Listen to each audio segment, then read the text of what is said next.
You're still watching TVC Breakfast. We now take you to the Center of Unity, where we have Eshomomo Imodu and Tijosu Adeoye with the FCTBrief. In Akwana, it's a beautiful Friday. The conversation is over to you, Abuja. Of course, we have beautiful Friday morning, like you just said, and thank God it's Friday, the final day of the week. Eshomomo's favorite day of the week. Yeah, good morning, Nigeria. Thank God it's Friday. TJ, yes. You have an opportunity this weekend. Take time out, unwind and I'll relax. take you up on that. Exactly. Well, let's move into what we have for you today. Good morning. Across Nigeria and the wider Sahel, humanitarian needs remain pressing, from displacement caused by conflict to climate-related disasters and economic shocks. Yet a critical question confronts policymakers and development partners today. How do we move beyond emergency relief to building communities that can withstand and recover from crisis? This morning, we examine the shift from short-term aid delivery to long-term resilience under the theme Sustainable Humanitarian Action, moving from aid to resilience. For years, global actors, including the European Union and the International Organization for Migration, have supported humanitarian responses in Nigeria, providing food assistance, shelter, protection services, and support for displaced populations. But as protracted crisis persists, the conversation is evolving toward sustainability, strengthening local institutions, empowering affected communities, investing in livelihoods, and ensuring that humanitarian interventions lay the groundwork for durable development outcomes. To unpack what this transition truly means for Nigeria and ECOWAS region, we are joined by His Excellency Gauthier Mayor, European Union Ambassador to Nigeria and ECOWAS, and Mrs. Demond Sharon, Chief of Mission of the International Organization for Migration in Nigeria. And together we will explore the policy direction, funding priorities, and on-ground realities shaping a more resilient humanitarian future. Nice having both of you here with us this morning. You're welcome. Thank you very much. Okay, let me start with you, Sharon. Nigeria happens to be one of the African countries with the highest rate of internally displaced persons. Now, from your recent visit to Benue, I know you were in Benue with Nigerian Minister of Humanitarian Affairs.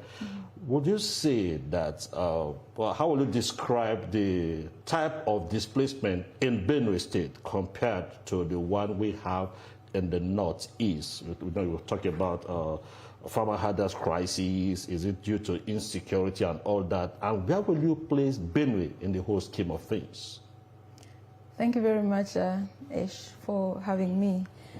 I think that's a very good question. And for me, having come in from Benue recently, Benue displacement is it's a mixed bag, I would say, of feelings. And I'm going to unpack this by sharing a very brief story. It's a woman called Grace, a mother of 3 children. She has been displaced 3 times in 5 years with her children. And every time there's an outbreak of either conflict or because of flooding, she has to leave her home, goes to a camp or live with the other host communities. Then she goes back, she has to rebuild better. And what she told me when I was interacting with her is that she wants a future for her children, a better future. And these are the stories of the many displaced population in Benue. Currently, there are almost 500,000 IDPs in Benue State. That is, it forms the second state that is hosting largest number of IDPs after Borno. Now, the situation in Benue is different in the sense that the displacement is not new, but the complexity, the protracted nature of the displacement is what, for me, is challenging. But at the same time, when you look at the numbers, it's not just the numbers, it's the families, like the mother I've talked about, who are looking for opportunities for livelihood, for a future of their families. And you talked about other states, like in Nigeria currently we are facing about 3.7 million IDPs. And that is in Northeast, Northwest, and North Central. And the main drivers have been either because of climate change. We are talking about 90% of Lake Chad water drying up. So it means communities that were depending on Lake Chad for livelihood, fishing, farming, have been displaced. There are no opportunities. They have to leave and go home. And that, when there is lack of livelihood, probably poverty, lack of food, someone will try to look for that. And if you have, again, maybe going back in terms of numbers, we have 60% of the IDPs are youth, those who are below the age of, they're 25. It means there are no opportunity, they will have to leave. And this brings me to a very brief experience also in Borno State when I met this lady. She told me about her brother who did not have opportunities and had to leave. And she said her family was heartbroken. All right. And because the brother, if there was somebody to hold his hand, give him opportunities, skills, education, the brother wouldn't have left, gone to armed groups. All right, Ms. Demange, very touching stories there. But I'd like to come to you, Mr. Migo. Yeah. Mio, yes. You've commissioned infrastructure and handed over shelters in these affected communities. Now, like she said, beyond the numbers, how would these people in Benue State, what would their daily lives look like beyond these shelters and, you know, the infrastructure that you put in there? Well, it's a very precarious life, you know, fighting for food, safe water, healthcare, education opportunities for the children. All this is very limited. They are dependent on humanitarian assistance. But of course, this is not their ideal situation. They want to get back to a normal life, you know, somehow. And as Shara mentioned, the scale of needs in Benue is quite impressive. And this is why we went already last year, back in July, before the visit we paid together last week with the Federal Minister for Humanitarian Affairs. We had been there in July last year, shortly after the attack in Yelewata. And we realized that beyond northwest and northeast Nigeria, where most of our humanitarian support has been focusing, we had also to come to Benue to support the internally displaced person, the IDPs there. And this is what we did with humanitarian assistance to the tune of 1.5 billion nairas, but also, we'll come back to this certainly, with more longer-term assistance.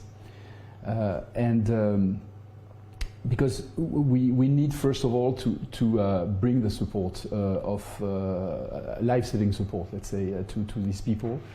But what we have seen in this mission last week, which was about reviewing a little bit the implementation of our projects, has been relatively reassuring, I would say, because we are seeing a very good implementation by our partners of IOM and other United Nations agencies on the ground, and a strong partnership with the state government. Of course, our support can only be complementary to what authorities are doing, and we see that the state government is really facing the situation, is actually co-funding with us some of the actions, like the water treatment plan that we commissioned with us. And we see also the resilience of this population and also the hospitality of host communities, because when we speak of this situation, we also have to take into account the host communities who are receiving these IDPs. So voilà, it's also a complex situation in Benue to understand the different drivers of displacement, of conflicts, of violence. This should not be oversimplified. Sometimes it is. We know this very well, including internationally. And this is not our stance. The EU stance is, on the contrary, to try to understand the whole complexity of the situation to better address it. All right, Mr. Bill, let me just stay with you. We're talking about 60% of these people are youths, and it's a very serious figure when you have those who are supposed to be the future of a nation, and they are displaced. Now, from what you have seen, the places you have visited, even beyond Benue, are these camps like a temporary place, or have they over time become like what is just there, and there's no fixed time when they will transit from these IDP camps back into their societies? Now, also recently, when the U.S. cut off its aid, Nigeria and some other countries felt it.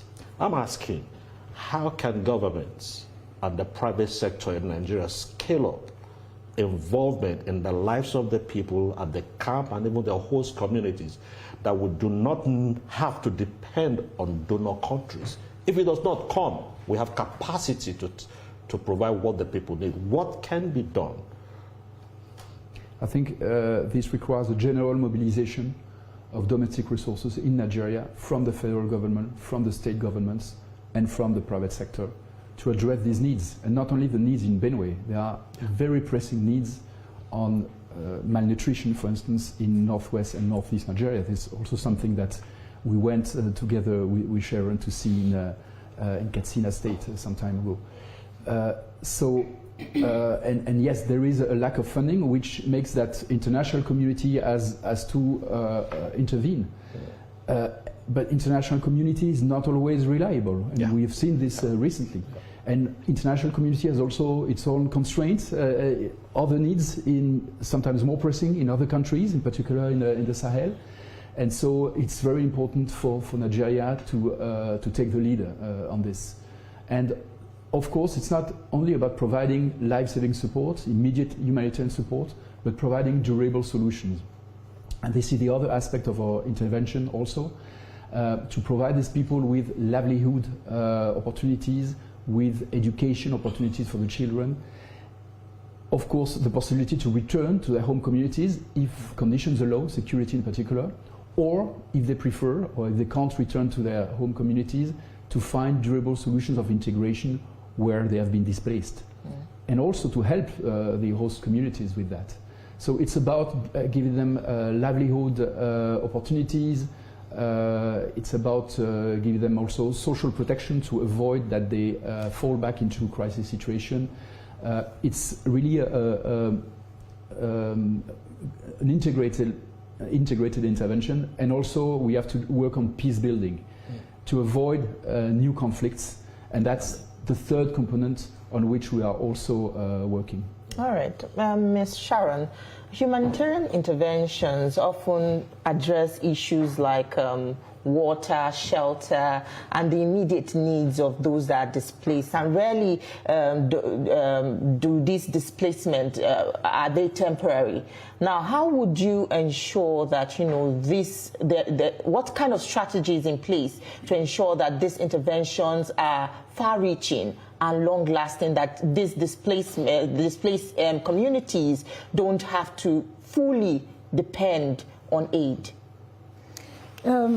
We need to look at three aspects, and that's humanitarian development and peace nexus, given the current context that we are living in. We've talked about the water that we were able to establish in Yelwata, in Gwe West, Naka.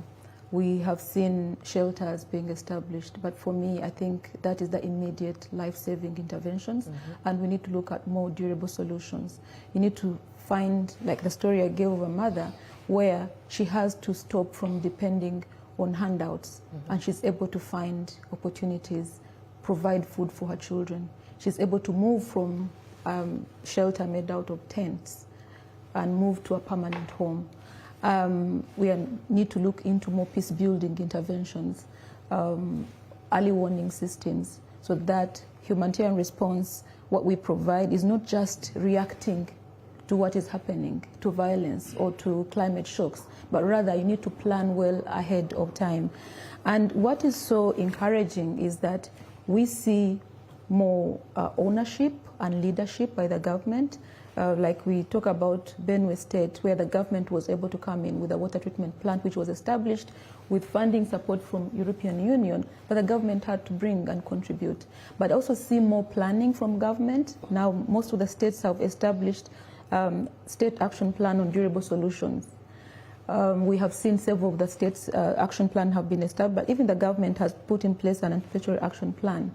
They are putting in place strategies listed on migration policy. And all these are intended to ensure that they actually respond to migration, not just reacting, but rather have a long-term plan. And that's very encouraging. The partnership that I see with development partners, the private sector. 2 weeks ago, we were in Lagos to leverage the presence of the private sector who can actually invest into development among the IDPs. And we see more youthful IDPs. We talked about 60 of them. So if we can look more onto human capital investment, then definitely I believe we'll get out of this just humanitarian response. We are providing immediate aid, but look more into longer term planning for them. Okay, Sharon, let me stay with you. In your recent visit to Benue, you handed over, I think, about 900 shelters to these IDPs. But globally, conversation is about durable solutions. Now, what did you see on ground? What were the things you saw on ground that motivated you to provide shelter? Because I've also seen pictures on the internet, and sometimes you wonder that people live in this kind of shelter. Can you help us understand what prompted, among several other needs of these communities, what prompted you to bring in about 900 shelters to these people? Yeah, thank you for that. Well, we're talking about displacement. And when people get displaced, they leave their homes. They go out, maybe live with host communities who are already, they're strained in terms of resources. They don't have enough homes. So shelter becomes one of the life-saving interventions where you can put up something for them, where they can comfortably sleep. And that is one of the needs. But beyond shelters, we need water. Water is life. I believe all of us here, if we don't have water, we cannot survive. So we provide water, clean, safe water for families. And this, in a way, also addresses other challenges where we were told women had to walk almost 2 hours looking for water. And that brings in the aspect of insecurity. But when you have gender-based violence, sexual abuse to women who are more vulnerable, because we are seeing, besides the 60%, we have 70% who are women and children among the IDPs. So there's more vulnerability among women. Then there's need for education as well, for the children, for education. I was with the kids in one of the camps in, again, Benue, mega camp, and children were telling me, oh, we really want to go to school. Wow. And someone came up, put up a school box, and I'm calling it a school box because it's a container with computers in there. And kids were very, very happy. They keep going there in shifts. And we have also seen government actually planning now to extend that and have more services for children who can go to school. But I believe beyond that, we already mentioned there's need for livelihood. People cannot stay there in those shelters without food, without health services. They need the health services, they need education, they need livelihood. They need to live in a more dignified way, where they, as human beings, I think we want to be independent, to provide for ourselves, for our children, and that is what is needed down there. All right, Mr. Gutier, ultimately, when you return to Benue State, probably in the next 5 years, what would convince you that this intervention truly succeeded? Well, I think the best proof would be to see a drop in the number of IDPs, to see people either having returned to their home communities, to new homes, sometimes as we saw in Yelewata, where we saw new houses being constructed by the state government with the technical assistance of a project. And people living on their own work, and also to see communities in peace, to see peace-building mechanisms to manage conflicts and avoid that they lead to violence and killings in place and functioning. I think if we have all these elements in place, then the situation will be a success. But the thing is that no state is an island. And the situation in Benue State is also the result of the situation in neighboring states. IDPs come not only from Benue State, but also from the neighboring states. So it's also, I mean, we can't just intervene on one single state. We have to look at the broader picture, and of course, situation in the rest of the Middle Belt, in the Northeast, in particular when it comes to Benue, also impacts the situation there. So it's really important to see where the most pressing needs are and to treat all of these challenges together. Okay, but speaking about the donor countries, are there mechanisms in place to track what comes in so that we don't have leakages, whether it is financial resource that is given to a particular community and it's used for that particular community? How can the Nigerian government help track what is given to respective states? How can the state government track what is given those respective ID camps so that it meets the real reason why such resources were initially donated? Well, accountability is key, indeed, and transparency is very important for that, so that the community themselves can see at local level, at state level, where the money is going. As far as EU is concerned, we have very stringent conditions on the use of EU funds because it's European taxpayers' money, and this is why we channel it. It's one of the reasons why we channel it through implementing partners like IOM. We don't implement ourselves the projects. We go through partners who have the methodology, the expertise, the knowledge of the field, a permanent presence on the field, work hand in hand with governments, with civil society, with host communities, but also have been assessed as meeting all the required conditions to manage EU funds, and they are very, very stringent. And Sharon knows that very well. Sometimes it can be a bit cumbersome also for this organization, but this is the price to pay, I would say, to have a full accountability and really making sure that the money is serving the purposes for which it has been allocated. Still talking funding, and I'll stay with you on this question. Global crises compete for attention. Talk about countries like Ukraine, Gaza, Sudan, and beyond. Is Nigeria's displacement crisis receiving enough international urgency as it deserves? Well, that's a very good question. First, a few days ago, we had the fourth anniversary, I don't know if I should call it like that, of the Russian invasion to Ukraine.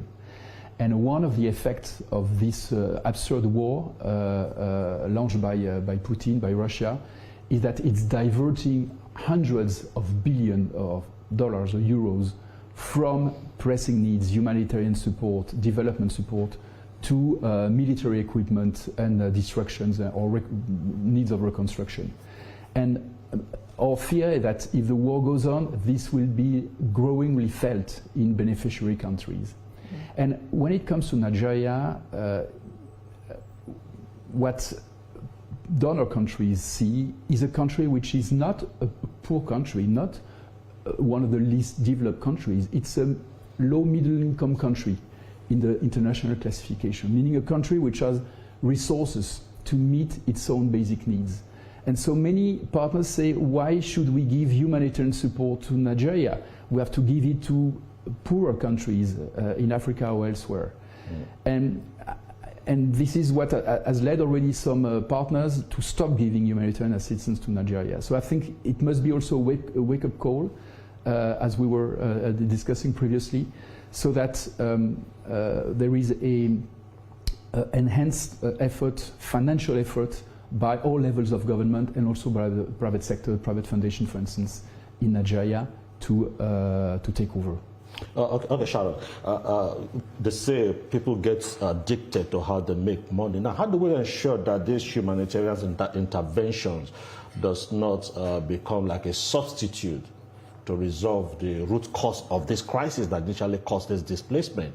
What is your organization doing to ensure that, look, the system does not get too comfortable that, okay, donor countries are always coming in and we don't see it as the way to do things? Yeah, thank you for that. Now, how that happens, first of all, we are coming back to accountability to ensure that whatever we get, we use it in a more effective manner. But even when you look at the IDPs themselves, most of them have told me, we want to go back home. People have a tendency of thinking that IDPs just want charity, they want food stamps every now and then. No, they are wrong. I don't think any human being in their normal sense would want to stay there and you provide for them on a daily basis. They want to be independent. They want to feed themselves. They want to be economically empowered, and they can support their families, their friends, and anyone that is surrounding them. Now, in terms of dependency on aid or anything, I think from government side, we see their plans, like I mentioned about the action plans, where they've even committed at state level about 15% or 24% of their own resources to be able to contribute and look more into addressing the humanitarian issues. But I think beyond that, it's important to look at the humanitarian as a development challenge, and that should be embedded into their national development plans. When you prioritize it that way, it means it won't be just as a by the way or as an humanitarian emergency, but rather as a development issue. And for me, to do that, you need to look at three key things. One, how do you address the protracted displacement? Families should go back home. And two, look more into livelihood, economic empowerment of those communities. Consider peace building, community stabilization initiatives, because whatever you do, if people return, wherever they're returning to, whether they're going back to host communities, whether it's local integration, if you don't address the underlying causes, we are going to see a cyclic more displacement, people going and coming in. And lastly, look more into governance.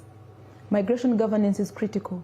We need to consider early warning, system strengthening, facilitate safe and regular pathways for people. Those who want to move, they should move in a dignified manner, in a safe manner. Those who want to return should return back to what the government and the communities have planned for. So it's a win-win for everybody, and it's important to have a holistic ecosystem in terms of response. The government have their role, the partners here like we have EU have their role, the community themselves, because whatever we are doing, we need to have the involvement of the communities, and the youth must have a voice into whatever is being planned.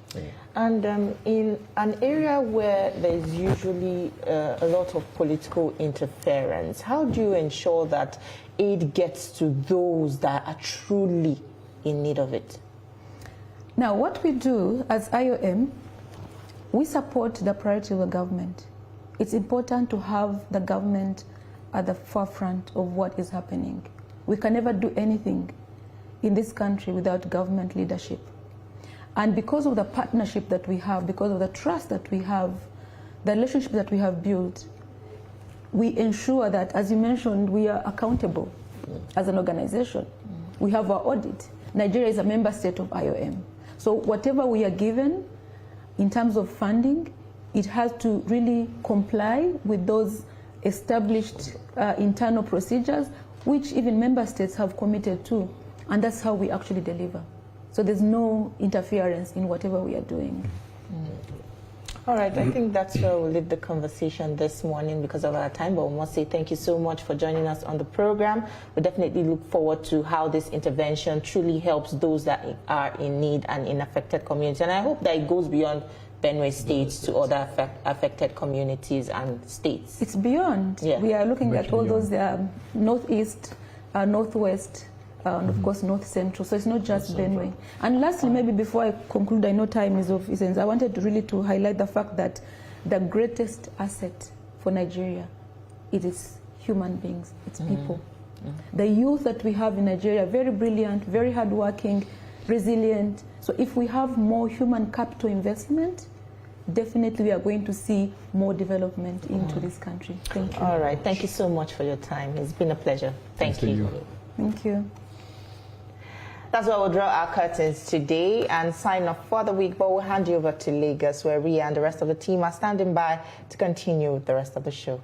All right, thank you so much, Abuja. That was a fantastic conversation. And of course, TGIF to you all. Have lots of fun this weekend.